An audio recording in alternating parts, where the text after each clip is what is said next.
Good evening, good afternoon, good morning from wherever you are joining us from today. My name's Sarah and I'm the Program and Event Manager at the Reactor in Sydney. Welcome to another Microsoft Reactor Sydney live stream event. Today I would like to welcome David Goad and Stephen Blunt. David is a Microsoft Regional Director and currently assisting the University of Sydney in developing and implementing their digital strategy, and Steve is the University of Sydney's General Manager of the Automation and Innovation. In this session, they will go through several case studies of how the University of Sydney has been using artificial intelligence and other automation and digital technologies to improve their student experience during the COVID-19 global pandemic. This session will be approximately about 60 minutes with 10 to 15 of those minutes for questions at the end.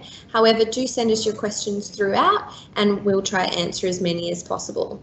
At the conclusion of this session, I'll also share with you a link to our Q&A and to our feedback survey, and we will also be posting this one to YouTube within the coming days if there's anything that you miss. But for now, I'd like to hand over the floor to Steve and David to begin. So over to you.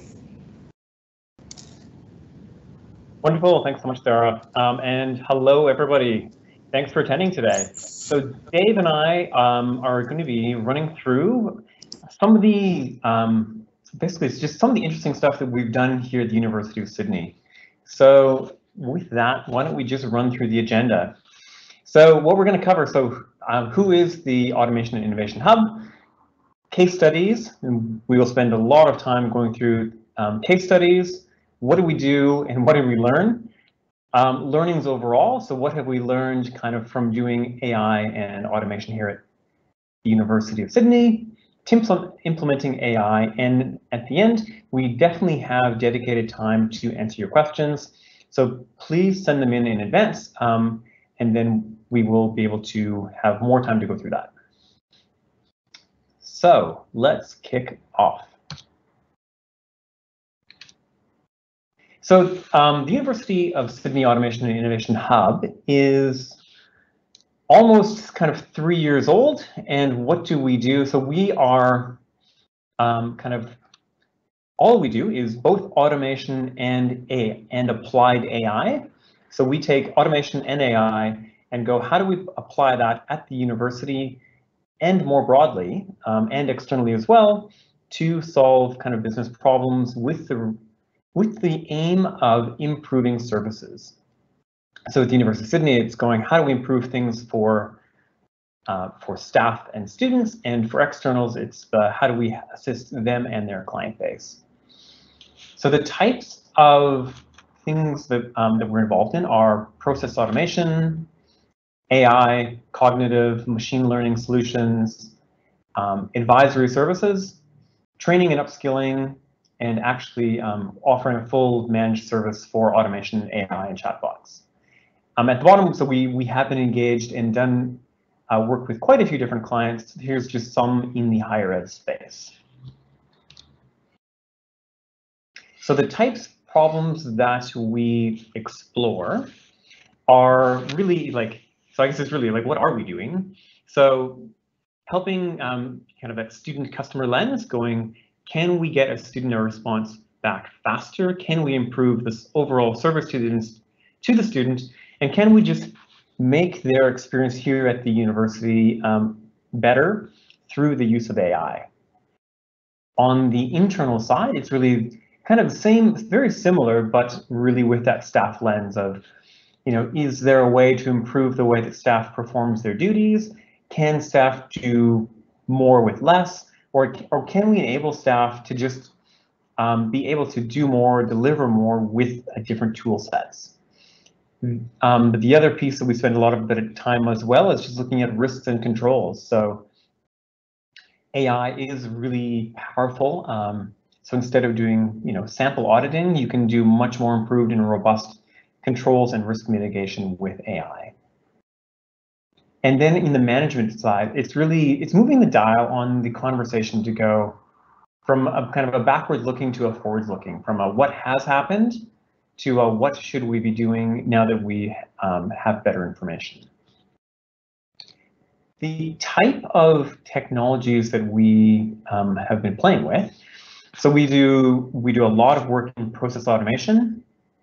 We manage, deploy, and maintain all of the chatbots here at the University of Sydney and elsewhere. And kind of all things AI. So predominantly within that, it's machine learning, natural language processing, and machine vision. Those are probably the key pieces within. I mean, AI is quite broad. That's probably where we spend the most time, but it's always a very emergent field, and so we keep kind of dabbling depending on the use case. The other one, though it's not technology, is really lean design, because no matter what we do, there's always a, is there a better way to do it lens that we apply to everything we do here. So that's a bit of an overview of kind of who we are, where we spend our time, and why we're here. So now let's jump into the what kind of things have we done? Because I think that's really where it gets interesting. So case study number 1, loosely called IntegrityBot. So the reason, so IntegrityBot, before I get into explaining what it is, the call to action was to say, the university said, okay, we know we have issues with students copying work, using old materials, contract cheating, and we also know we have copyrighted materials being shared on the internet. Is there ways that we can help control that? So the business problem we were really exploring was kind of reducing that contract cheating space. So what we did was we said, okay, can we look at various student sites where students can just share whatever material to try to capture things where there's materials that should not be shared, and actually from the courses themselves, or like the websites themselves actually outright state you should not, like, you are not allowed to put on A, B, and C. So what we built to solve that is basically using AI to do probability matching on kind of the University of Sydney logo, the University of Sydney name, and other criteria to go, okay, in this example, the student site had over 100,000 documents across all of the courses at the University of Sydney. So to look at that manually is pretty much an impossible task. Like to go through 100,000 documents to find out which of any of these is legitimate and which ones should not be there was not something that could be done manually. So a great use case for AI to say, can we use AI to look at everything, use probability matching to go, hey, here's the ones you should, that are like look suspect, that are worth exploring, and the rest, they look fine, don't bother spending your time looking there. So that's really on the AI side. Then we just built kind of a quick dashboard on top of that to display what have we found, what does it look like. You were able to hover, it gave you kind of a sneak preview of what it saw, so you could very quickly visually identify if the document was problematic or not, tag it, and then through the tool actually kind of mass send a request to the website for a takedown notice. So the outcome of this was we've already taken down over a point in time here was over 1,000. We're well past that now. This is something now that can be managed centrally, whereas before it was done very bespokely on a course-by-course basis, where if a lecturer in a faculty took it on themselves to just go have a look, now we can do this for the university-wide. And it just really applies that level of kind of rigor and adherence to policy, and also from a student point, it gives the level of assurance to go that it's a level playing field, and that your other kind of student cohort are on level with you and not cheating. So really interesting use case that is live here at USyd. Case study number 2. This is a really interesting one. So it's called we affectionately refer to it as Stacy, but the long name is the Student Ticket Active Case Insights. So what this is using, really it's going, how do we make, in this case it's the tickets, the CRM ticket. So it's CRM or Salesforce, and going, how do you make it intuitive for the user so they understand what is in the queue, what's priority, and where do I need to spend my time? So the problem here was improving response times to student inquiries. The University Student Center receives well over 300,000 tickets annually, and many of the tickets can wait over 7 days for just an initial response. So as you can imagine, as a student, not an ideal outcome if you have to wait over a week just to find out if anything's happening. And obviously they can come in email, web, in person, or phone. The challenges for the team, as I alluded to, is really just it's that prioritization to say, what is most important? Where should I be looking? Where should I spend my time? Because the tickets come into that tier 0 where they get triaged to the other teams. So it might be, the ticket might be something that gets resolved by a tier 3 team, but if it sits with tier 0 for a week, then by the time it gets to tier 3, they've already burned a week and they haven't even read the ticket. So the solution here is applying ML and it's a bit of automation and a bit of AI to kind of read the ticket, interpret, and understand what it is, categorize, and predict where it should go. And we've been able to achieve an over 90% accuracy on ticket prediction, as in a ticket comes in and we can go, this is the team it should be with, and actually use the tool to do the auto triage.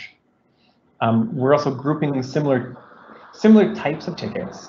So if there's any type of event happen, so it's an exam's results release date. It's a great example. So that comes out. Suddenly there's a flood of students going, hey, when can I see my results?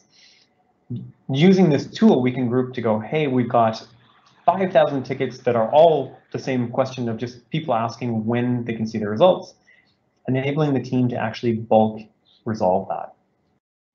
So it's really, really powerful, super useful, and really adds that clean UI and visibility to the CRM that just really doesn't exist. The outcome of this is it's loved by the team. They've been using this now for about 3 to 4 months, and it is actually, they've changed the process to fit this in because they liked it so much. The response times have gotten better, and we're expanding this now to other service desks. So, case study number 3, the AI Invoice Processor. The problem here was how to improve service levels for our vendors. And the challenge here is really, it's the small vendors that are infrequent. So the University of Sydney receives over 80,000 invoices that are not kind of high volume invoices and are handled on a case by case. So we said, can we automate that long tail and make it much more efficient? So what we've used is we've created a bit of a pre and post processor as well as a dashboard, and then used kind of a custom AI invoice processor that does all the invoice checking, matching, and preparation of the invoice for payment. And the way we've done it is this type of tool definitely exists. A similar tool exists in the market, but involves programming. And what we've done is to say we want a tool that involves no pre-training at all. It's a first in, straight through. It's currently in production running. It's handling 80 and kind of up to 100 plus invoices a day. And kind of at peaks, it's been running over 1,000 invoices a week. It absolutely could do more. That's just the limit that we have so far. The straight through success is 37%, but that's actually, I think, underselling what it's actually doing, because there's 32% is actually stuff that even done manually would not be processed. It's actually just garbage. And we're able to process multi-line POs and international invoices. So it's some really slick solution using some cool tech. Number 3, so this is Finance Bot 2.0. So back in 2018, we kind of released version 1 of this. Since then, we've upgraded our ERP and used that as a good time to go and refresh our finance chatbot. Now, the business problem here was really, how do we allow staff to self-serve common questions? At the AP help desk, most of the questions, looking at the 80-20 rule, they spent most of the time handling questions that were simply, has my invoice been paid? When will my invoice be paid? How much money do I have left on my purchase order? So the solution was going, how do we self-serve so somebody at any point can get that status on their own quickly, simply, and with all the information that they need. So this was using the Microsoft Bot Framework and Q&A Maker. In our case, we integrated it directly into our finance ERP, and it is in production running. So the outcome is it's the staff that use it really like it. It gets really high use and a lot of repeat use. And as you can imagine, it's a much cleaner way to get a response as opposed to sending an email and waiting, or phoning and then being on the phone until you get a response once you're in the queue. And I guess next steps from this is we're exploring how do we deploy similar integration style chatbots elsewhere. Case study number 5. So self-service email triage.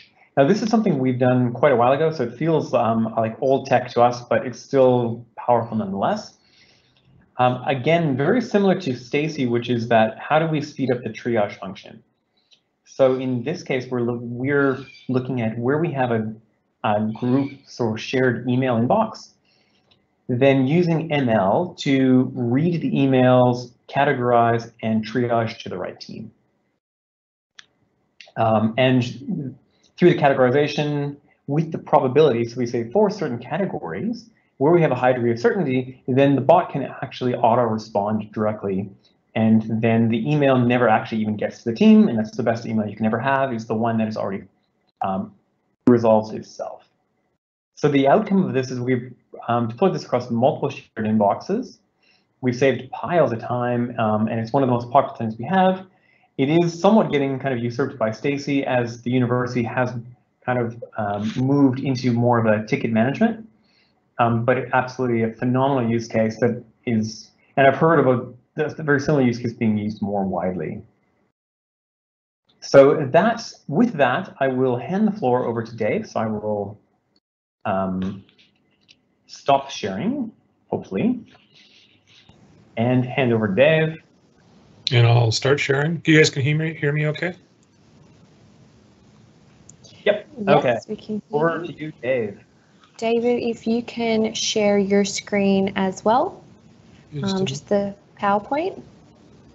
You guys can see that okay? Yeah, we're just going to send that one live. Stephen, if you can turn off your camera, we're going to pop David in there instead.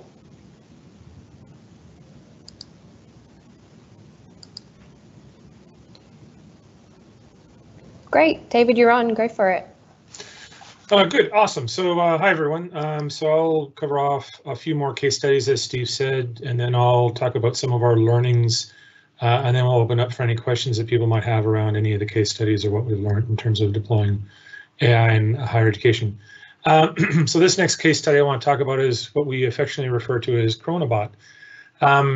So when we all got hit by coronavirus back in March of last year, and the university was required to very quickly respond to what I would say is a very fluid environment in terms of how we were going to, basically manage COVID from a university perspective, whether the students were going to come to class, how they were going to come to class, what would happen to the students that are already in country, what would happen to the students who are outside of country who need to come into country, what would happen to the students who are interstate, all these different questions, literally thousands of questions that the 60,000 some odd students in the University of Sydney would have.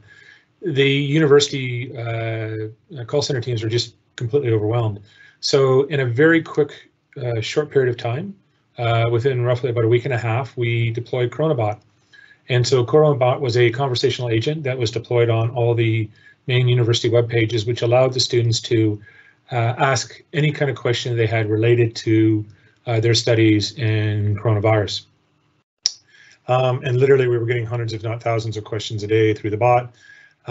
The main advantage to the bot for us, aside from just being able to answer students' questions, any time of the day or night as a normal conversational agent would, was the fact that it gave us some really good data very quickly with regards to what concerns or questions the students had, right? The marketing department and university communications departments, they had never been through a coronavirus or any kind of virus before, like all of us, most companies. They didn't know what issues to cover off, what were things that are most important to students. So by spinning up this bot relatively quickly, populating it with some basic level questions, and then building the content out over the course of several days, if not weeks, we were able to answer those students' questions because we could see where they were asking and answering questions. We had a lot of really good analytics. That's one of the biggest benefits of using virtual agents or chatbots like this, is that you get some really good data in terms of the questions that people are asking, you know, where the bot's being abandoned because it's not addressing certain questions, where there needs to be escalations, these kinds of things. And using the Microsoft technologies, we were able to spin up the conversational agent within about a week and a half, 2 weeks. So it was a very, very useful tool. We've spun it up, and it was a good example of using artificial intelligence technology to provide better service to our students. The next case study is another example of, well, it's conversational agents, but it's much more broader than that. Since the university has had to move primarily to online teaching, like most universities have, you know, you literally have thousands of students, you know, dialing in through various online means using Teams and other tools to basically attend lectures and tutorials, these kinds of things. A lot of those students, particularly the foreign students, are sitting in different time zones or in different geographic locations. So it's very disparate. And speaking as a lecturer myself, it's very difficult. One of the disadvantages of teaching online, there's lots of advantages, but one of the disadvantages is that it's hard to kind of get a feel for whether the students are engaged, whether you're losing students, whether they're participating or not. Yes, you can see whether they are signing up to your lecture or your online session, but you can't really see behind the screen what's going on, right? So we try to build a number of tools to facilitate that sort of student experience in the lecture, in the tutorial, to provide students with a better experience now that a lot of our students are overseas or out of country, and provide an experience that allows them to time shift.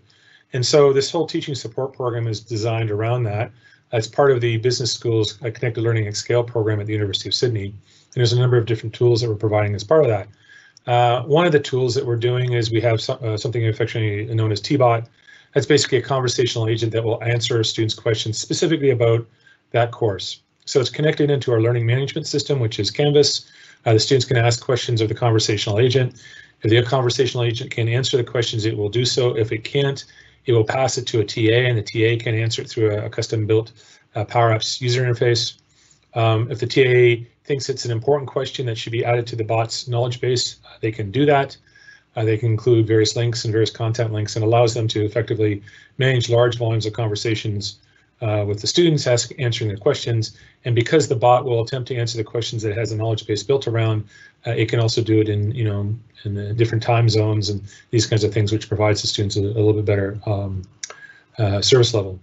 The other thing that we're doing, which is an extension of the TBot, is we're moving into what we refer to as tailored learning.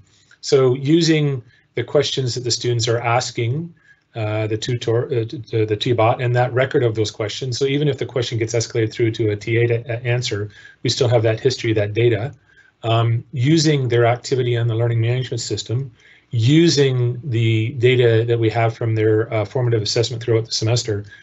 We can make predictions in terms of how they're going to perform in terms of the summative assessment at the end of the semester, in terms of the exams and these kinds of things.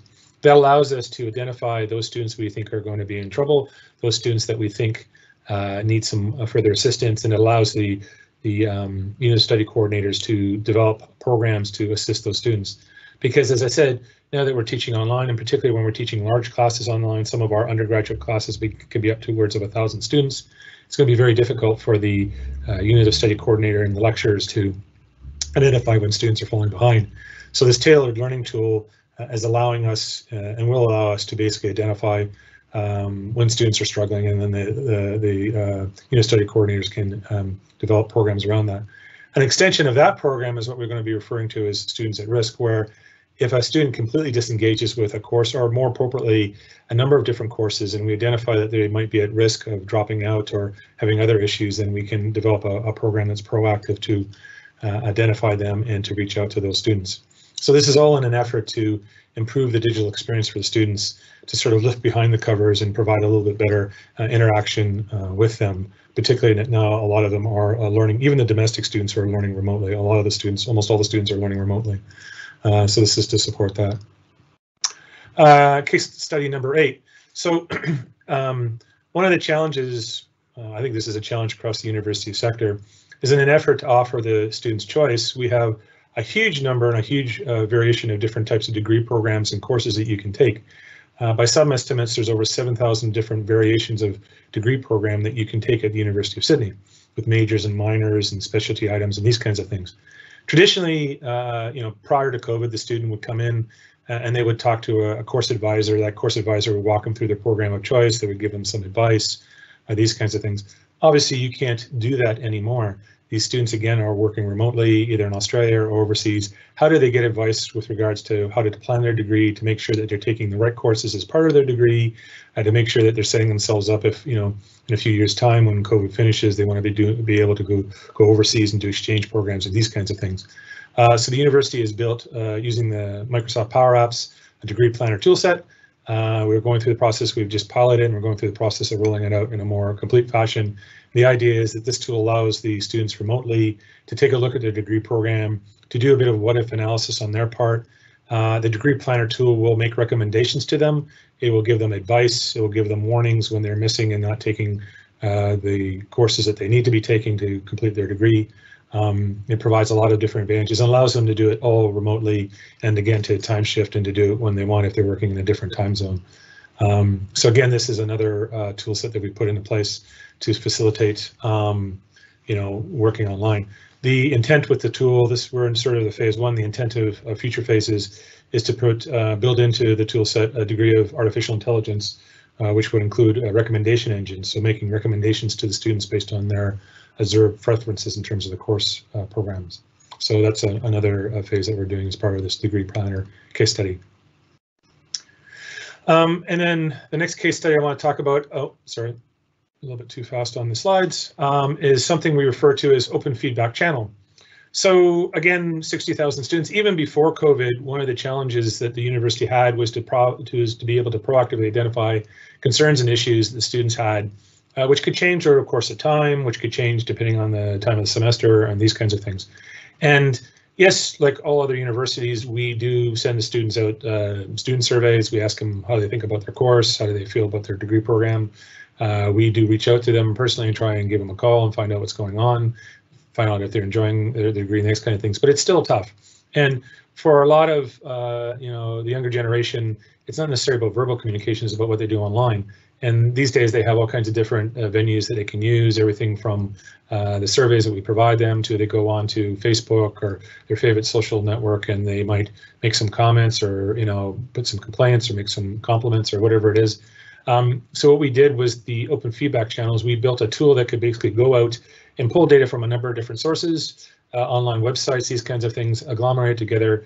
And then what we used a combination, we used a type of artificial intelligence called unsupervised learning, where we looked for patterns in the data.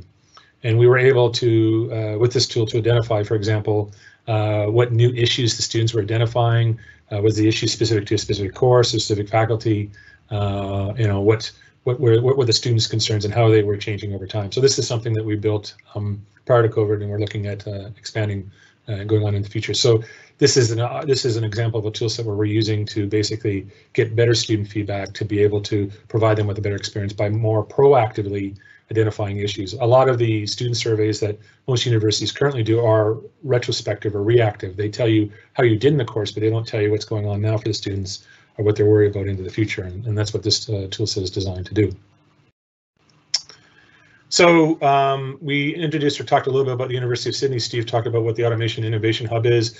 Both Steve and I have gone through some case studies, and now we're going to talk a little bit about what were some of the lessons that we've learned so far over the last, I guess it's been 3 years now that we've been deploying some of these artificial intelligence solutions at the University of Sydney. So what have we learned so far? Well, we've learned a few things, and trust me, and I'm sure Steve would concur with this. We've had challenges, we've had setbacks, we've learned a lot through the process. We've come up with some really great solutions, and we've made a few mistakes along the way. And so what I'm about to go through is based on sort of those practical experiences. First thing you have to recognize if you're going to put an AI tool set in is cyber and IT security. IT security is a huge issue for the university space. As you guys may or may not be aware, the Australian government is putting in new rules and regulations around trying to make universities more secure because of foreign state actors trying to hack into our systems. So security is always top of mind, and particularly when you're using artificial intelligence tools that are, attempting to make decisions. You want to make sure that the data in those tools is correct, and you want to make sure that it's not leading you to make wrong decisions because someone's hacked into the tool set. So security in IT is definitely something you have to think about up front, particularly if you're using tool sets like conversational agents and these kinds of things. You need to make sure that you're exposing those to the internet, that they're not a pathway for people to basically hack into your university systems. The next issue that you need to think about when you're putting in AI solutions is privacy regulations. Most universities in Australia are subject to specific regulations with regards to privacy and the information we collect on students. I know that University of Sydney certainly is. There's actually specific regulations that govern how we collect private information when we collect it.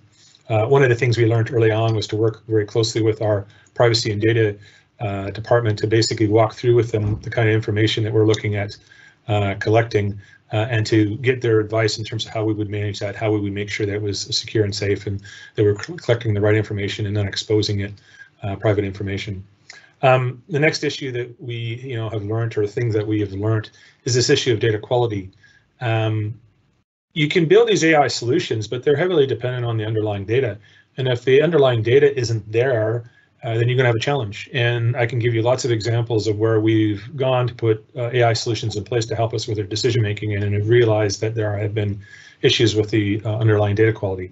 So this is one of the reasons why we typically recommend that if you're going to put a new AI tool in, that you want to do a bit of a feasibility assessment, a bit of a scoping process to take a look at the data, underlying data, make sure it's the right data and you have a good enough data quality. There have been projects that we've walked away from at the University of Sydney Automation Innovation Hub because we simply couldn't find good enough quality data on the underlying systems to be able to build the solution. Another issue that you need to think about is this issue of ethical design.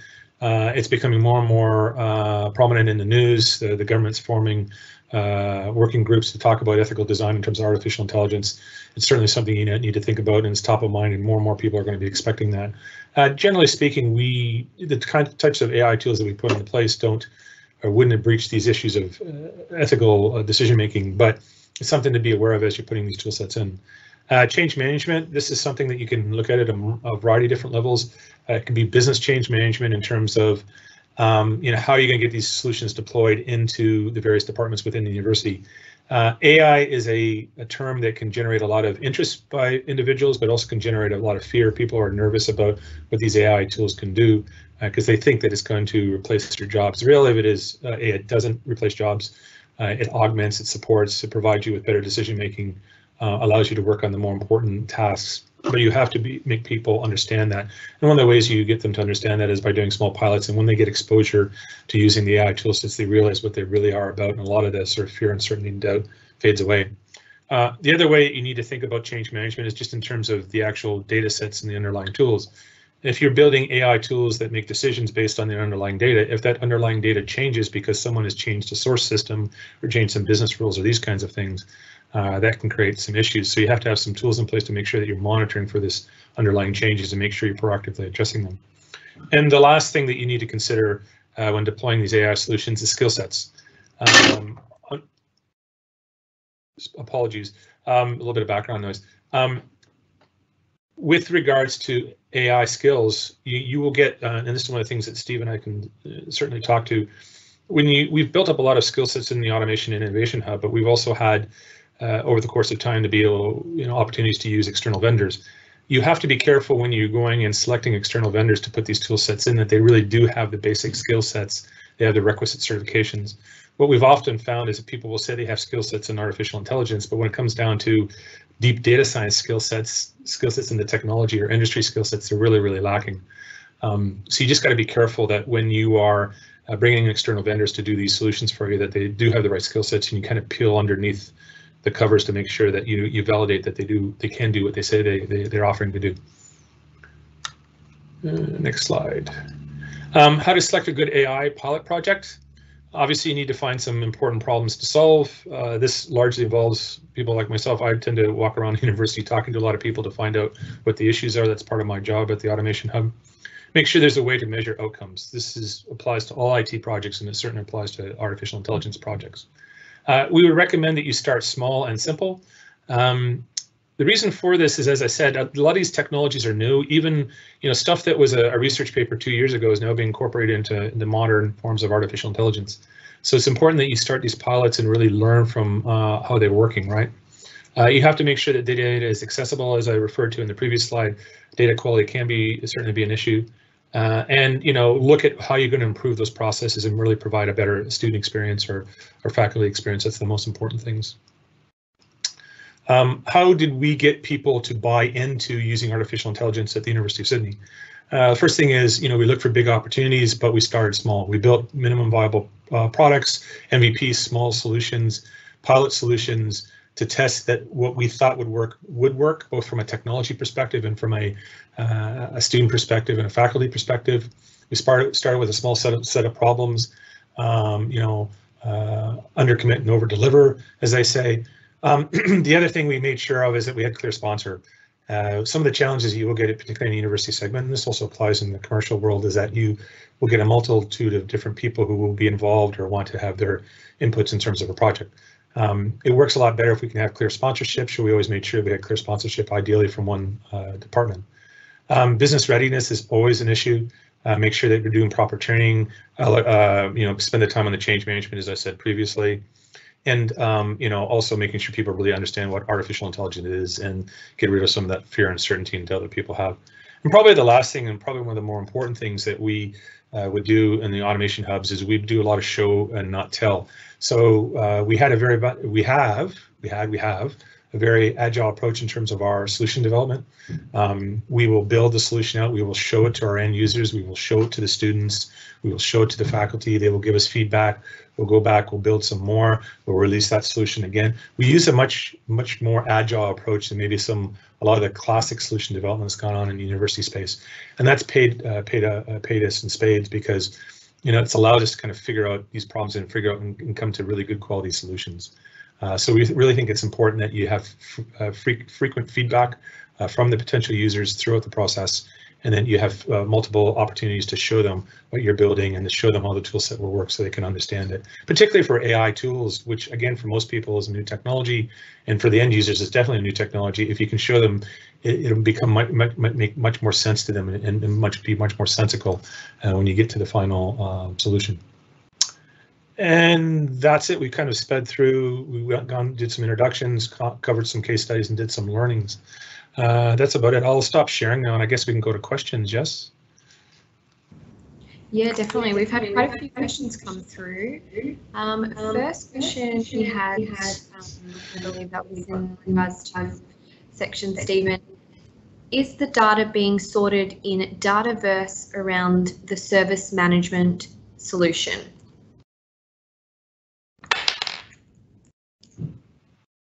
Did you catch that, Stephen? Sorry, no, I didn't quite catch that. Okay, so this is from someone anonymous. They say, is the data being stored in Dataverse around the service management solution? So they're talking about, used to be referred to as the Common Data Service out of Power Apps, Steve? I think we've actually, yeah. Wonderful. Do you want to take this one, Dave? This is more. Yeah. So data, for those who don't know, Dataverse is the new term that Microsoft uses for the underlying database that they have out of Power Apps. I believe that with the Stacy solution, we actually did a custom database, didn't we, Steve? Yep. Underlying, yeah, in Azure, obviously, but it was a custom data solution. Okay, great. We have another question here. Are you using the Power Platform for these AI solutions? Keen to know the tech driving it. Yep. Yeah, definitely. The answer is yes, yes, and yes. We're using the Power Platform, Power Automate. We use a lot of the Azure tools, Bot framework. What else, Dave? Q&A Maker, PBA. I mean, in some cases, we're going back to first principles. I mean, so we're using the Azure ML framework and using some open source for some of the machine learning algorithms. But certainly where we can, we're using the Microsoft platform. Yeah, but definitely the new the Power Platform and Power Automate is definitely, since that came out when was that, early last year. We've definitely been embraced that here at the hub. And all our conversational agents. So Coronbot was Power Virtual Agent. Most of our conversational agents are Q&A Maker, use Lewis, all the Microsoft Cognitive Services stack. Okay, so we've got another one through. So how do you balance the demands of run support versus development? Yeah, it's always a great question. I think anybody in the IT world, it's always you want to spend all your time building and none of your time fixing, so it's a healthy tension. What we do is we kind of have a bit of a mantra here where we're trying to bot ourselves and bot the bots. So anything, if we can automate anything in that run space, we do, and we've actually built quite a few of our own custom solutions to mitigate the work. So anything where we can kind of like custom notifications, custom, like we've got a auto virtual machine restart. We've built a bunch of like a whole pile of tech to kind of minimize the effort that it takes to run, knowing that it still takes effort, but I think the bang for buck of what we're getting, we spend far more time developing and far less time managing, but that said, we're building to a robust standard and with a bunch of solutions behind the scenes to kind of make sure everything stays up. Dave? And yeah, one of the things I'd add to that is a lot of those solutions, for those of you who work in the university sector who are on this session, feel free to reach out to Steve or myself. We're happy to kind of share how we built those solutions with you and show you some of the IP that we have and those kinds of things to give you guys some guidance on that. Obviously, it's a little bit too much to cover in a session like this, but we're happy to set up separate sessions and go through that with people. Yep, 100%. Great. So we've got another question. Is the degree planner built as a portal or model-driven app? Canvas app, actually. It's originally built as a Canvas app. We will be looking to deploy it as a portal, but we didn't use the model-driven app under Power Apps, if that's your question. Okay, great. And how is your invoice reader different than existing technologies like Kofax? Yeah, I'm happy to take that one. With that, so there is a lot of existing technology, but with almost everything that is out in the market, it takes somebody to train the model to go here, invoice from company X, and then you have to kind of bounding box to go, here's all of the parameters so that when it comes in next time, the machine knows what to do. The difference for what we've done is we've said, we want to use AI to do it clean every time. So we could have a unique invoice every single time, and this will work without having any training. So once again, it's that minimizing the effort on managing the process and letting kind of the machine and the AI do the majority of it. And we haven't found anything that similar in the market space. So yeah, absolutely. The challenge. So for the university, we have big vendors and they produce a lot of the invoices, and that's handled by our procurement tools. This is to handle that long tail. So a lot of universities have a long tail of much more smaller vendors that very infrequently would send invoices through, or if they do, they're small amounts. And so by using a tool set that doesn't require pre-training on those invoices, it allows us to cover more of the use cases. Okay, so what has been the impact of your invoice reader to date? Yeah, it's quite positive. I mean, I guess probably the best evidence of this was when we went to the sponsor, so the director in charge of our payables department, and she was asked by the CFO to go, what do you think of this? What do you think of this? Do you like it? And conversely, do you want us to turn it off? And the answer was no, don't turn it off. Don't turn it off, which is generally a pretty good sign that something is valuable. I mean, we found it's producing probably the equivalent of what you would need at least 2 staff to do. So we're using that and it's not from a cost efficiency, but it's more of a how do how do we get through what we've got with the resources we have and provide a better service, particularly to those smaller vendors? Because as Dave said, this is the long tail of one-off invoices, which is generally your kind of small mom and pop shops that are more cash reliant. Well, and there's definitely, I don't know if people are aware, but the government's pushed through some legislation that organizations are going to have to start to report on how well they're paying their smaller vendors, particularly with COVID. And I know, so one of the ideas behind this is that we can have this tool set and it allows us to process the smaller vendors' invoices more quickly, more efficiently. Then we can provide them we can pay them more tightly onto the payment terms that we've guaranteed them, and it doesn't get stuck in the bureaucracy, which is just supporting the small businesses that support us, which is really important. Absolutely. Yeah, great question. So we have one last one through. Where have you found the most opportunities within the university? So we're both chuckling because I think we both love the university sector, but there's opportunities everywhere. Yes, a lot of opportunities. A lot of opportunities. Where we spend a lot of our time is really in the student support side. So that everything kind of within the student administration, and which makes sense because with the nature of higher education, with a sheer volume is just the volume of students. So because at the University of Sydney we have 70,000 plus students, that just generates a lot of activities from a support, from answering questions to applications to exams. So that the student admin team is one where they're always under the pump, trying to do the best they can, deliver the best service to the students, but always looking for help. So, and there's just such a wide variety of use cases in their space as well. I think I certainly agree with Steve. It's, admissions and support and the operations teams. I mean, the reality is most universities have been doing the same thing for the last 20 years, right? They didn't really invest in their processes. Now they're going to have to with COVID and with the economic challenges we have. I do think there's a slow shift going on. I do think there's more of a focus on the digital aspects and supporting the students, right? Because obviously they're online and overseas. So there is a shift, but yeah, certainly the operations side and the administration side has been where the focus tradition has been. Great. Leon's actually asked one more question.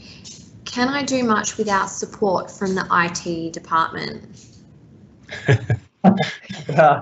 Always a dangerous question. The answer is you probably can, but you maybe shouldn't. We have a very healthy relationship with IT where we work kind of lockstep, where we have got kind of guiding principles on what we can do, protocols we follow, and how far we go before we need to kind of go through more rigorous approval processes. So we have a bit of a fast lane and a slow lane approach, where fast lane is we validated approach, and as long as we stay within a framework, then we can kind of go full speed. And then the slow lane is where we have something that would be unique, we haven't done before, or potentially is high risk. I think no matter where you are in the spectrum, it's always worth having a kind of a good relationship or frequent conversation with the team in IT. Just because, and as Dave alluded to as well, I mean, just the cyber and privacy, just that on its own is just such an emergent thing. Unless you're really on top of it, it's you can get into trouble quite quickly. I think you build on trust, right? If they trust you and you're communicating with them, we have a good trust with our IT organization, so we over communicate to them, and as a consequence, we get a bit of a long leash, I'd say. So we get a lot of latitude. But yeah, I think it's definitely by working hard with them and 100% over communicating, keeping people informed, and just doing, I mean, yeah, just telling people what you're doing just goes a long way. All right, well, I think that's all we have from the question time. Is there anything else, Stephen or David, you would like to add? Steve? I mean, I think just to Dave's point before, which is that I really appreciate everyone kind of listening in today. And if there was any use cases or anything that we've gone through that did resonate and you wanted more information, absolutely, like reach out to Dave or myself. We're happy to discuss what we've done, how we did it, because we're definitely here in the spirit of we're here to help not only the University of Sydney, but the more broader higher ed and not-for-profit sector. Absolutely. Well, thank you for both joining us today and sharing your experience. We've just put into the question section the link to our survey and a link to any of our upcoming events, some with David as well in the next month or two. Thank you both for joining us tonight, and thank you everybody else for signing in tonight. Have a good night, have a good morning or day wherever you're joining us from, and we look forward to seeing you next time. Wonderful, thank you.